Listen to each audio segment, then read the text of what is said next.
For Annie Gregory from First Right Book. The poem: Never shall a young man, thrown into despair by those great honey-colored ramparts at your ear, love you for yourself alone, and not your yellow hair.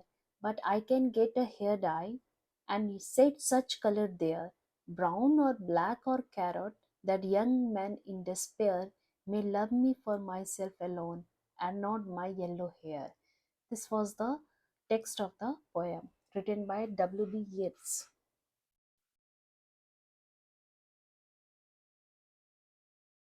Now let's know about the life of W.B. Yeats. He born in 1865 in Dublin, Ireland. Around 15 years old, he started to further his education in painting but realized he loved poetry. He became involved in the Celtic revival. He was one of the founders of the Abbey Theatre in Dublin. In 1922, he became a Senate of the Irish Free State. He was awarded the Nobel Prize in 1923. In 1939, he passed away at the age of 73. Now, the introduction of the poem. This poem is in the form of a conversation that goes between the poet W.B. Yeats and a young girl, Annie Gregory. The girl had beautiful honey colored hair, like golden hair. Here, the poet has described that a person falls in love with the girl's outer beauty and her physical appearance. No one notices the basic nature and inner beauty of the girl. In the end, he says that it is not possible to love one for oneself. Only God can love us for our inner beauty and nature.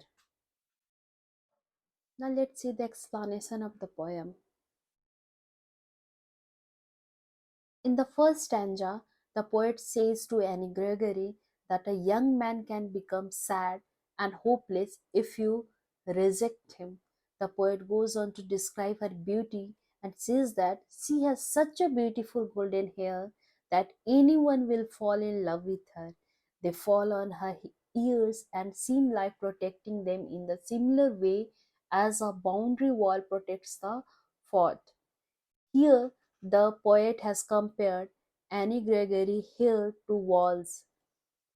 Her hair symbolizes the outer beauty that prevents anyone from looking inside her soul. Any man gets easily attracted to her and does not look into Annie's character and real nature beyond the beauty. That's why the poet feels that no one can love Annie for her real nature without her outward beauty.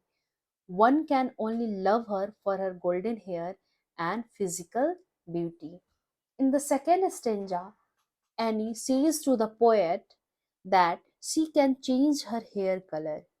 She can get a hair dye and color her hair as brown, black, or carrot color.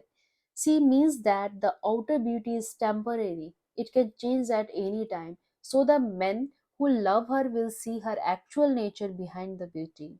She hopes that the man who falls in love with her will love her for what she is and not for the yellow hair and external beauty. In the last stanza, the poet replies to Annie after listening to her thoughts about love for internal beauty and not external. He says that he had heard an old religious man saying that only God can love us for what we are, and he can prove this by the fact mentioned in a religious book. Humans always look for outer beauty and are carried away by its shine and glitter. They do not have a deep understanding to look into the soul of a person. Only God can do so and love us for our inner qualities. Thank you.